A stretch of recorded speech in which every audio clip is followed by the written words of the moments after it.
China, one of the world's top 10 most prominent countries and home to over 1.4 billion, is currently on the brink of a catastrophic economic collapse. There's certainly a lot to unpack, from the rigorous COVID-0 policy regarding lockdowns to a crashing housing market and bank account freezes. So, what is it that puts China's economy at full risk of collapsing? China appears to be facing a series of issues, creating somewhat of a domino effect that will have a lasting negative impact on its economy and residents of the country. Despite being the second biggest economy in the world, China has acquired a significant amount of debt, further exacerbated by the zero-COVID policy. The country where COVID-19 first originated has some of the most stringent policies regarding the virus, many of which have negatively impacted the economy and travel, which also led to problems for residents of China. During lockdowns, it has become increasingly difficult for residents to access food and necessities for personal hygiene. Residents in some areas, such as Yining, have spoken out about not having access to food, going hungry, and getting stuck in dreadful quarantine camps that have made life miserable. With its strict policy, large parts of China may be shut down to prevent the spread of the virus. In some cases, however, cities have experienced lockdowns that have gone on for more than a month, causing most to feel isolated and angered by the lack of support and assistance provided to them throughout the lockdown period. While some may agree that lockdowns are necessary to prevent the spread and protect the people of China, others have noticed that these strict measures are often a bit unnecessary and, at times, out of control when large cities are left without a source of food and necessities. Of course, with lockdowns comes strict travel guidelines, meaning China has lost millions of dollars in revenue. Despite being one of the several tourism-dependent countries, international travel to China is currently at an all-time low, putting even more economic pressure on the country. But is COVID-19 to blame for the potential collapse of one of the largest economies in the world? Not quite. Although it has played a role in causing such destruction, there's so much more to this collapse than what meets the eye. Recently, more than 400,000 people in China had the unfortunate experience of finding out their bank accounts were frozen, leading to social unrest. These individuals only realized they couldn't access their money when they attempted to make withdrawals from their accounts and were denied access to the funds. As soon as this happened, the people began to panic. And who wouldn't when attempting to access their hard-earned money? The people of China were livid and wanted to know what was happening to the money they thought was safe and secure in their accounts. The bank freezes resulted from a fraudulent Ponzi-style scheme that had been taking place behind the scenes for over a decade, with many utterly oblivious to what was happening. Although the bank freezes only impacted a handful of financial institutions, hundreds of others are still at risk, meaning the people of China have to worry about the safety and security of any money placed into their accounts. That sounds all too familiar, doesn't it? If you take a look back in time, the United States experienced something similar during the Great Depression of 1930, when more than 700 banks failed, thus leaving residents with little to no money. Sadly enough, it appears China is going through this same experience, except even worse than anything the United States has ever experienced. Because of the bank freeze situation, many protests took place, with residents taking a stand and demanding their money. While the people of China have conducted peaceful protests to demand what rightfully belongs to them, the Chinese Communist Party, otherwise known as the CCP, has worked overtime to censor these protests. In addition, the CCP continues to make attempts at shielding the rest of the world from learning about what is happening in the country. One would hope that it stops there, but it only continues to get progressively worse due to the mortgage crises in China. Let's face it, if you've ever been to China or know a lot about the country, you know that properties are a big deal for the people who live there. Real estate in China is the ideal representation of a person's social status, so everyone wants to own property.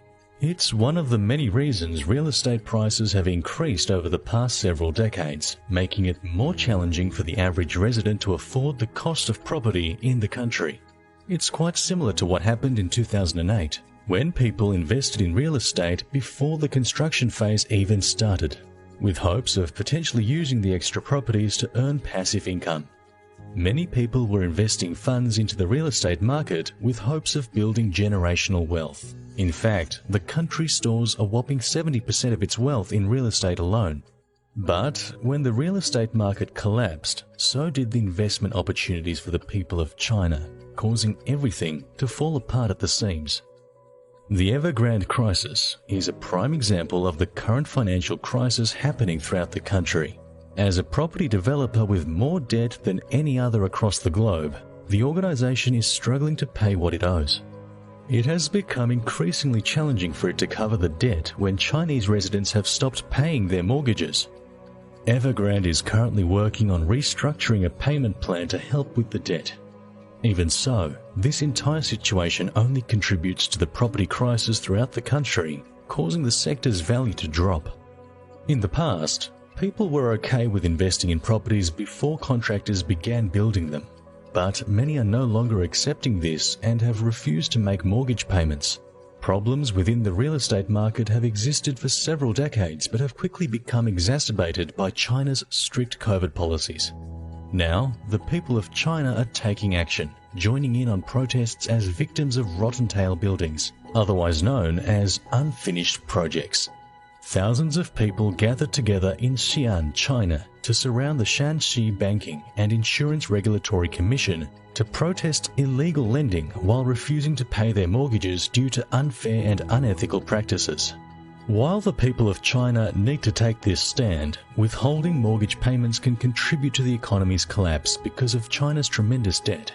While the number of residents withholding mortgage payments is unknown, many would be willing to make payments when developers finish the construction process.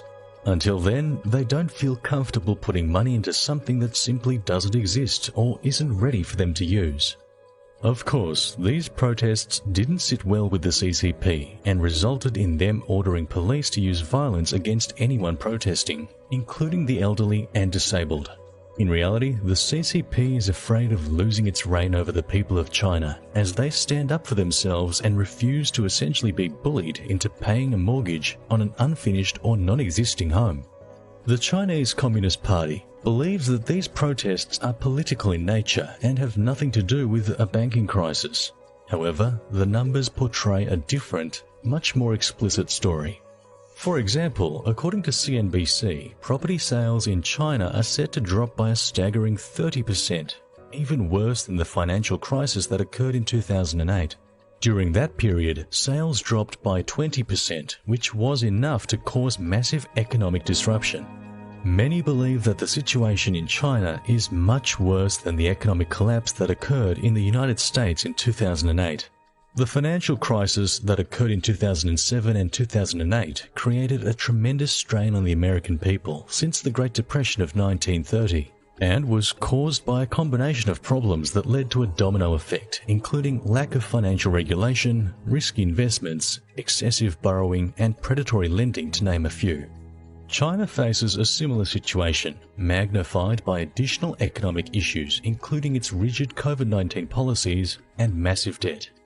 China currently has less debt than the United States, but will continue experiencing an economic slump as home buyers choose to withhold mortgage payments and international travel to the country remains low. A lack of economic growth continues partly due to the zero-COVID policy, but also because the housing market is collapsing and the job market is declining. The job market in China is ready to implode, causing the unemployment rate to skyrocket. The current unemployment rate for residents between the ages of 16 and 24 was at a shocking 19.9% in July, breaking a record for the number of jobless teens and young adults in the country, many of whom have noticed how difficult it has become to find work to support themselves or their families. The high unemployment rate is a telltale sign of the economy's downward spiral. Although there is so much happening in China, from the mortgage crisis to the COVID policy, bank freezes and job market slump that put the economy at risk of sudden collapse, most people outside the country are unaware of what's going on. So why is that? Why is a massive mortgage revolt happening and we have yet to hear much about it? Well, the CCP has been hard at work, continuing to censor any news related to the crisis to hide what is happening in the country. Property sales are down, People are not paying their mortgages because the homes and apartments aren't finished, and the banks have been frozen due to a long-lasting scheme, yet there's little to no buzz about the situation online. Everything happening simultaneously is sure to cause a domino effect, where the banking system collapses along with the Chinese economy. But the CCP doesn't want us to know that. Some of China's wealthiest residents are choosing to move out of the country and relocate elsewhere. And there's a reason for that. Why would someone want to migrate out of China, a place they've called home for decades? Perhaps it's because they want to escape mass destruction that may occur at any given moment due to the economic collapse. Unfortunately, censorship is at an all-time high in China. Unlike the countries where residents have more personal freedom, China controls the content posted on the internet. CCP believes that it doesn't infringe on Chinese residents' right to free speech, even though censorship does just that.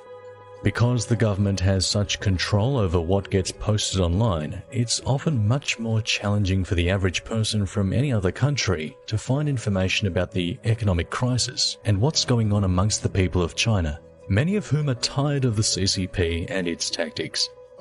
China uses propaganda to promote the government's views instead of the views of those who live in the country. Propaganda enables the government to have more social control over its people. However, some see past these tactics and have had enough of it, ultimately choosing to join the revolt against the CCP. More protests in China are happening now than ever before, and with genuinely good reason. So, what does the future have in store for China? That is yet to be determined. The country is facing economic collapse and has new problems to worry about, including a large number of empty houses and a declining population. The population decline is a direct result of China's one-child policy, enacted in 1979. It wasn't until 2016 that the government passed the two-child policy, intending to increase the population. However, the decline has already taken quite a toll and will only contribute to the downfall of China's economy. Will we see the people of China overthrow the CCP at some point? Only time will tell.